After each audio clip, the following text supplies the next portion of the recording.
So a few people asked, as we were doing the last video, about the really stupid Ducati 916 with the really stupid big supercharger, pedal drive, all that bullshit. Anyway, a few people asked they'd like to hear a bit more about this. This is for a customer, a guy named Rito in Texas. Really nice guy. I've been doing this, I started this a long time ago, and he's been really patient because I've had so many things going on. So because of his patience, I've tried to go a little bit further with it. What we did, just one of my favorite things to do with an Iron Head is split the rocker boxes. So I've split the rocker boxes, done some outside oiling. I nickel plated the heads and the cylinders. I've run the exhaust a 2-into-1 on the other side, which was a little tricky to get it in there.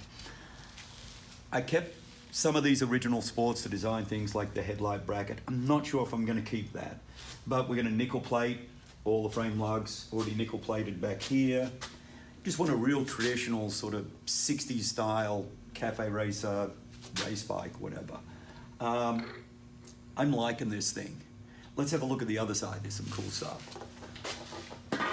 There you are.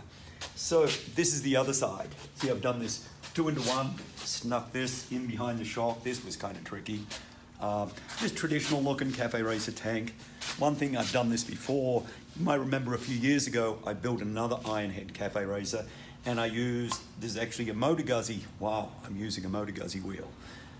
Twin leading shoe front end. I put this vent on it, which I might change that a little bit. But anyway, this is the way it's going. I think it's got that good traditional look. Rear sets. Tricky thing with an old Iron Head frame is finding a way to make brackets for the rear sets.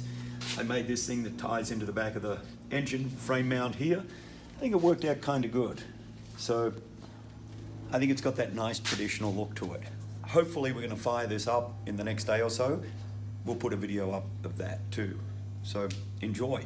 Don't worry, we'll be getting back to the Ducati. As soon as this is finished, we're going gangbusters on the Ducati with the big supercharger. I'm sure you heard about that.